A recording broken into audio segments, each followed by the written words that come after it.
Hey folks, just here. Welcome back to the channel. It's been a couple months since I put a little short video out, but I think I'm gonna do one today. I'm up here with the hogs, enjoying a wet, rainy day in Arkansas. Thank goodness. It's been a while since we got some rain. We sure needed it, and today we probably got about a quarter inch today, so it's a very welcoming sight to get some rain. It is dry, but let me flip you right here and show you what the hogs are looking like.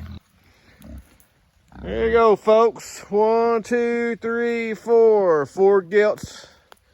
They are getting big, looking good, getting fat. I think we got about another 3 full more months until we get them to the processor, and I think they're just going to be about the right size when we get them there. I think they're looking like they're probably pushing about 200 pounds right now, so I'm hoping they'll be 250, maybe a tad more time we get them there.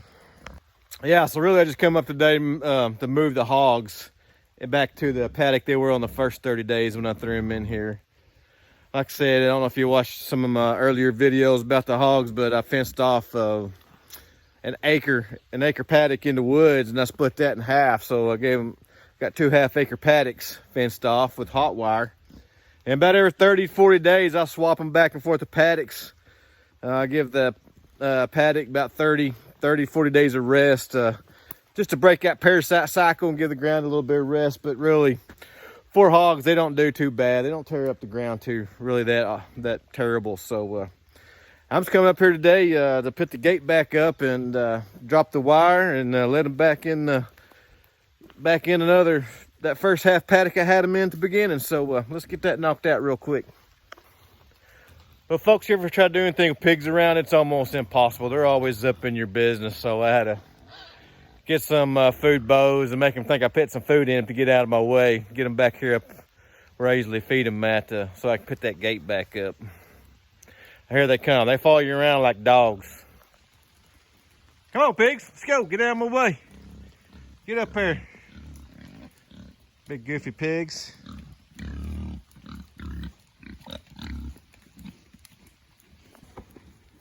Yeah, I think I put something in there for them bows, but I didn't. I just throw them around, lead them around with them where I want them to go. They think they get some good scraps in there. All right, folks, I gotta get back down here, put up this gate before they figure out there wasn't nothing in them bows, and they come down here and get curious, see what I'm up to, and try to keep them from messing with me. All right, folks, I got the gate put back up, and all I just wired up with some hot wire on all 4 sides, and you know, it's just a physical barrier to keep the hogs on this inside this other paddock. And I just got a single wire splitting this. You can see that single wire running down through there.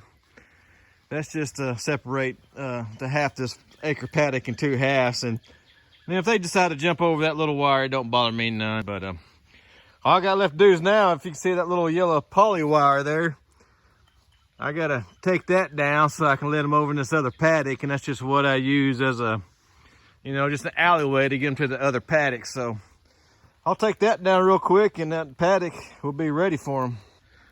All right, folks, got this other paddock ready to go. It's all opened up, and they're free to go in there whenever they feel ready to go. I just left these little fiberglass poles in the ground, so when I shut it up again, they're already there and ready to go to restrand. But so this is what I wish I'd have took a before video of this paddock when they first got out of it, but I spent 5 hours in here with a chainsaw thinning a bunch of this out, and all really it is a sweet gum thicket. I'm just trying to open it up, try to get some good forage growing in here, and I am leaving all the nut bearing trees, the oaks and the hickories in this thing. There's a lot of hickories. I'm thinning a lot of hickories also, but all the oaks are staying. Trying to make a little oak glen, little forest glen, if that's what you want to call it. But yeah, I wish I took a before video of this paddock. But hey, I'll show you a video of the paddock they just got out of, so you know what it looks like. So when I come in here and spend a few hours with a chainsaw, how big of a difference it makes. And all right, folks, this is the paddock I just closed off, the paddock they just came out of. And it's pretty thick in here with some cedars, small cedars.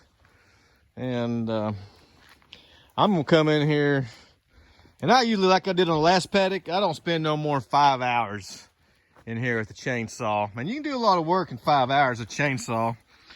And like I said, I'll come in here and thin a bunch of these small stuff out and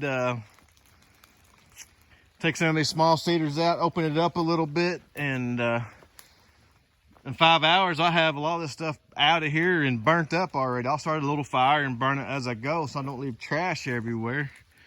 But, I mean, it's pretty daggone thick, and I don't expect this to look like a daggone oak glen in a couple years, because I ain't gonna spend a whole lot of time in it.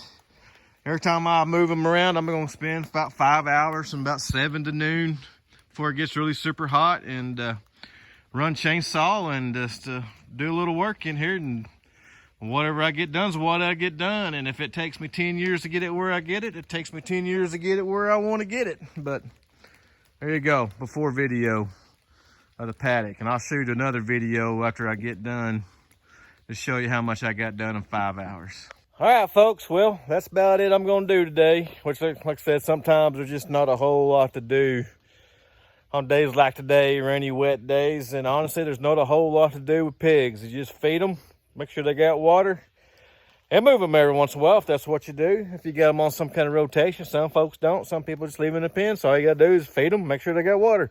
Pretty simple. Ain't nothing to them.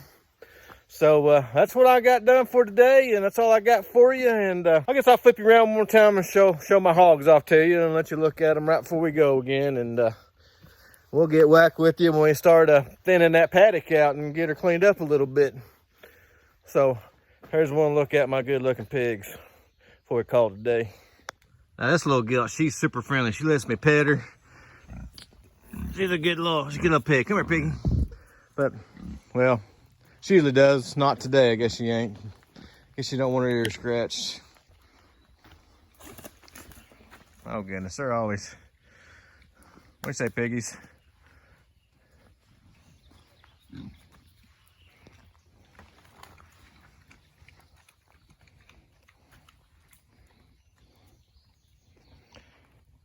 Yeah, them pigs dumped over my feeder the other day and made a mess out of some feed. I'm going to come up with a new rig on that deal too, but they wasted a lot of food yesterday. Look at all that. So yep, so that'll be the next project. I gotta work that feeder somehow where they won't flip that sucker over. All right, folks, well, y'all have a great day, and God bless you, and thanks for joining me today. And we'll catch you on the next one.